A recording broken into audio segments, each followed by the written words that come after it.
Hey guys, welcome to my channel. உறவே உயிரே episode 90 part 1 வாங்க பார்க்கலாம். நம்ம சேனலை சப்ஸ்கிரைப் பண்ணாதவங்க பண்ணிக்கோங்க. இங்கே வந்து நிச்சயம் ஆகையும் எல்லாருக்கும் ரிட்டன் கிஃப்டாக ஸ்வீட் கொடுத்துக்கிட்டு இருக்கா அம்பிகா. அந்நேரம் பார்த்து அம்சவேணியும் பத்மாவதி கிளம்புறாங்க. இருங்க எங்கே போகிறீங்க? இருங்க, ரிட்டன் கிஃப்ட் இருக்குல்ல, ஸ்வீட் தரோம், அதை வாங்கிட்டு போங்க. உடனே அவன் சொல்கிறான், வேணாம் எங்களுக்குலாம் அப்படிங்க. இந்தாங்க உங்களுக்கு வந்து பழைய ஸ்வீட்டு அப்படி சொல்லி ஒரு மாதிரி நக்கலாக அம்பிகா கொடுக்குறா. என்னடி இது, உனக்கு இவ்வளோ திமிரு அப்படின்னு சொல்லிங்க. உங்களுக்கு வந்து இதை தான் கொடுக்கணும், நல்ல எண்ணெயில் செஞ்சதாக கொடுக்க முடியும், உங்களுக்கு வந்து பழைய எண்ணெயில் செஞ்சது தான் தடைப்படும், பழைய ஸ்வீட்டு தான் தர முடியும் அப்படின்னு சொல்லி அம்பிகா சொல்கிறா. உடனே அம்சவேணி கோவமாகிறா. என்னடி உனக்கு அவ்வளோ வாய் நீளுது அப்படின்னு வந்து அம்சவேணி கேட்குறா. ஏன் இருந்ததெல்லாம் உனக்கு மறந்து போச்சா? இப்போ புது பணக்காரியாவையும் புது இங்கிலீஷு பெரிய இவா கணக்காக பேசுகிற அப்படி இப்படின்னு அம்சவேணி வந்து அம்பிகாவை பார்த்து திட்டுது. உடனே அம்பிகா சொல்கிறா, ஆமாம் நான் வந்து புது பணக்காரி தான், ஆனால் நீ வேலைக்காரி தானே அப்படின்னு சொல்லி கண்ணாபின்னா அவளும் திட்டுறா. அம்பிகா உடனே அம்சவேணியை பற்றி நீ போய் பிச்சை தான் எடுக்க போகிறாங்க. என்னடி சொல்கிற? நான் போய் பிச்சை எடுக்க போகிறேனா? நான் வந்து அம்சவேணி தெரியுமா?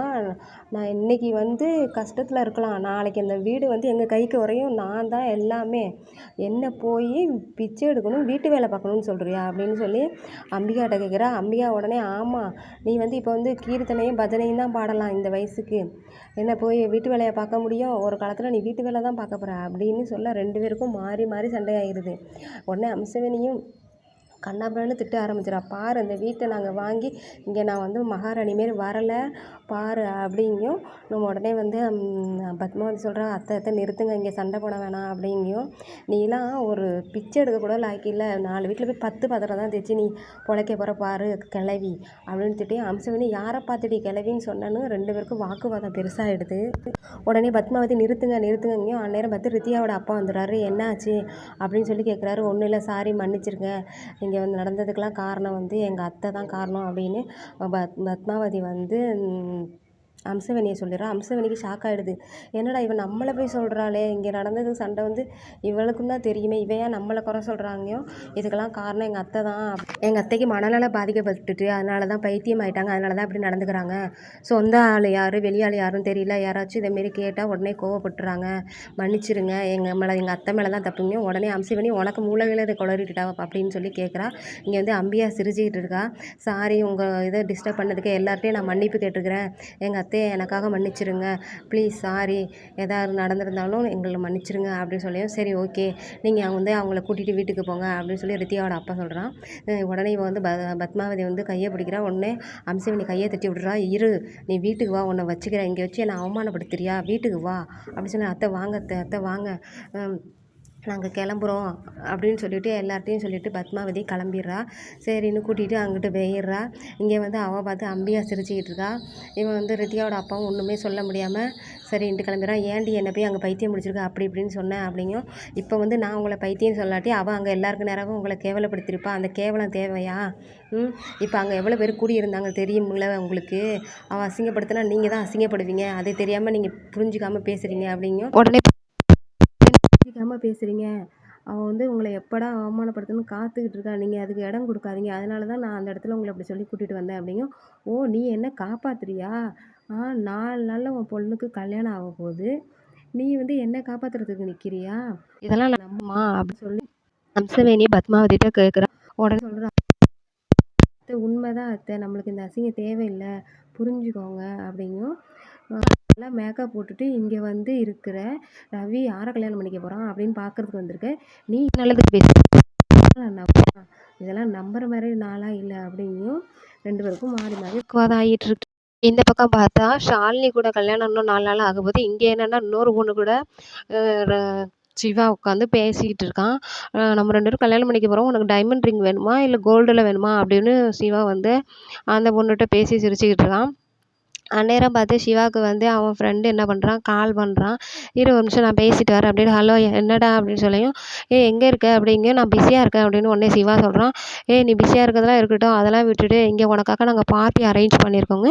என்னடா பார்ட்டி அப்படிங்க? பேச்சுலர் பார்ட்டி அரேஞ்ச் பண்ணியிருக்கோம், இங்கே பொண்ணு இருக்குது, ட்ரிங்க்ஸ் இருக்குது, எல்லாம் இருக்குது, ஹோட்டலில் அரேஞ்ச் பண்ணியிருக்கோம், நீ அந்த வேலையெல்லாம் விட்டுட்டு இங்கே வந்துரு, நம்ம என்ஜாய் பண்ணுவோம், உனக்கு கல்யாணம் ஆக போகிறதில்ல, நம்ம பேச்சுலர் பார்ட்டி நல்லபடியாக என்ஜாய் பண்ணுவோம், வா இங்கே பொண்ணெல்லாம் நிறைய இருக்குது, என்ஜாய் பண்ணலாம் அப்படின்னு சொல்லி அவன் ஃப்ரெண்டு கூப்பிட்டுட்ருக்கான். உடனே இவள்கிட்ட போய் சொல்லிட்டு இரு இரு ஒரு நிமிஷம் இரு வந்துடுறேன் அப்படின்ட்டு போகிறான். என்னடா சொல்கிற பொண்ணுங்களா இருக்கா அப்படிங்க. ஆமாம் அப்படின்னு சொல்கிறான். இருங்கடா நானும் வந்துடுறேன், நானும் என்ஜாய் பண்ணணும் அப்படின்னு சொல்லிட்டு அவனுக்கு ஒரே குஷி ஆகிடுது. உடனே அவன் ஃப்ரெண்டு சொல்கிறான், சரிடா சீக்கிரம் வந்துடுன்றான். உடனே ஃபோனை கட் பண்ணிடுறான். இவள்கிட்ட என்னடா போய் சொல்லலாம் அப்படின்னு சொல்லி பிளான் போட்டுட்டு உடனே போய் அவள்கிட்ட போய் சொல்கிறான், எனக்கு ஒரு இம்பார்ட்டன்ட் வேலை இருக்குது, நான் போகணும், நான் ரொம்ப பிஸி, எனி டைம் எனக்கு ஒர்க்கு தான் எனக்கு, நான் போயிட்டு வரேன், நான் பிஸியாக இருக்கேன், அர்ஜென்ட் ஒர்க் வந்துட்டுன்னு அந்த பொண்ணுகிட்ட சொல்லி சமாளிக்கிறான். பொய்யை சொல்லி இவ சொல்கிறதெல்லாம் ஒரு கூமுட்டை மாரி நம்பிட்டு சரி சரி அப்படின்ட்டு போயிடுறான். அப்புறம் என்ன நடக்குதுன்னா, இங்கே வந்து ஷாலினி அங்கே மயங்கி விழுந்துட்டாலும் அதுக்கப்புறம் வீட்டுக்கு வந்துடுறான். வீட்டுக்கு வந்தோடனே அவளுக்கு ரொம்ப முடியல, ரொம்ப டயர்டாக இருக்கா, மயக்கம். அதனால வந்த உடனே என்ன ஆச்சு, சிவா என்ன பண்ணுறான்னு தெரிலையே, கால் பண்ணலையே அப்படின்ட்டு இங்கே இருக்க வேலைக்காரன் அவன்கிட்ட கேட்குற, சிவா வந்தானா அப்படிங்கும்.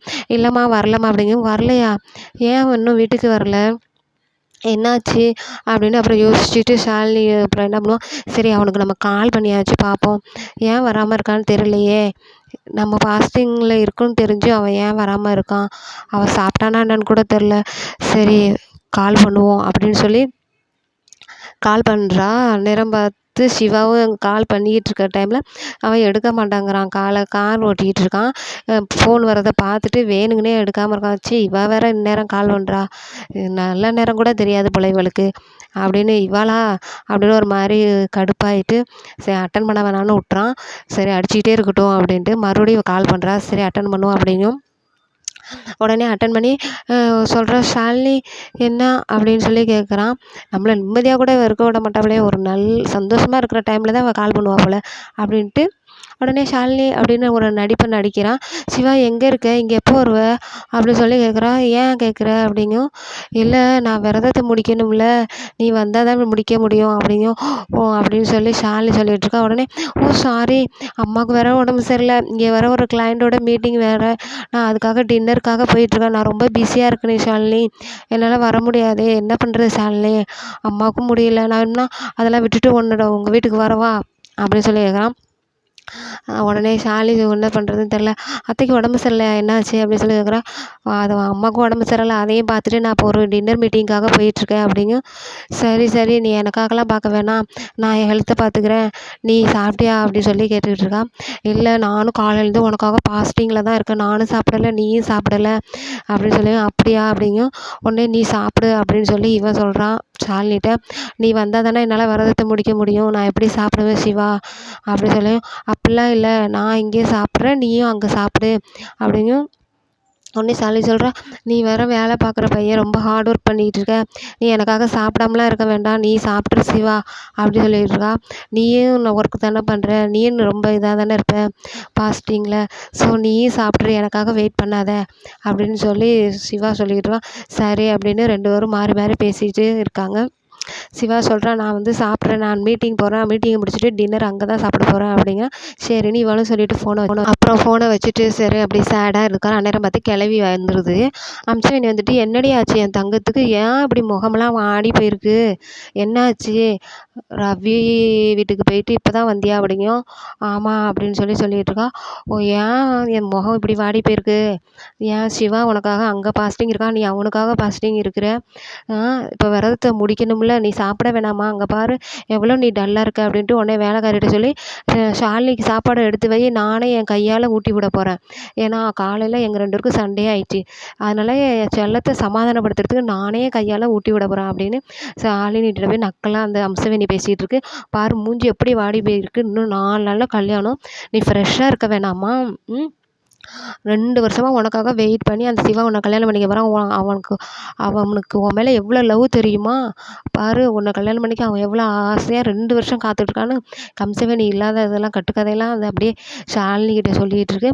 போ நீ போய் ஃப்ரெஷ் ஆகிட்டு வா, மூஞ்சி கழுவிட்டு போவா, போ நான் வந்து என் கையாலேயே உனக்கு சாப்பாடு ஊட்டி விடுவேன், நீ இன்றைக்கி சாப்பிடணும், நல்லா சாப்பிட்டு உடம்பு ஏற்றிக்கணும், இன்னும் 4 நாளில் உனக்கு கல்யாணம் ஆக போகுது, நீ நல்லா திம்பாக சாப்பிடணும் சரியா அப்படின்ட்டு போய் சமாதானப்படுத்துது. ஓகே பாட்டி, நான் போய் ஃப்ரெஷ் ஆகிட்டு வரேன் அப்படின்னு சொல்லிட்டு ஷாலினியே ஃப்ரெஷ் ஆக போயிடுறான். அவளை போய் ஃப்ரெஷ்ஷாக அனுப்பி விட்டுட்டு வேலைக்காரிகிட்ட சொல்லுது, நீ சாப்பாடு ரெடி பண்ணிட்டியா அப்படிங்கும்.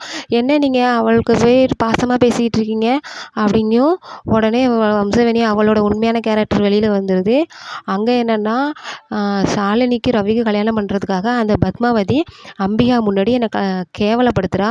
அம்மா பண்ண பாவத்துக்கு பிள்ளைக்கு தானே தண்டனை கொடுக்கணும், அதனால நான் வந்து சிவாக்கும் ஷாலினி கல்யாணம் பண்ணிச்சு, இந்த இதை நான் முடிக்க போகிறேன் அப்படின்னு சொல்லிடுறேன். இதோட பார்ட் 1 முடியுது. பார்ட் 2ல் பார்ப்போம். நம்ம சேனலை சப்ஸ்கிரைப் பண்ணாத சப்ஸ்கிரைப் பண்ணிக்கோங்க. கொஞ்சம் லைக் போட்டு சப்போர்ட் பண்ணுங்கள். டாட்டா. தேங்க்யூ ஃபார் வாட்சிங்.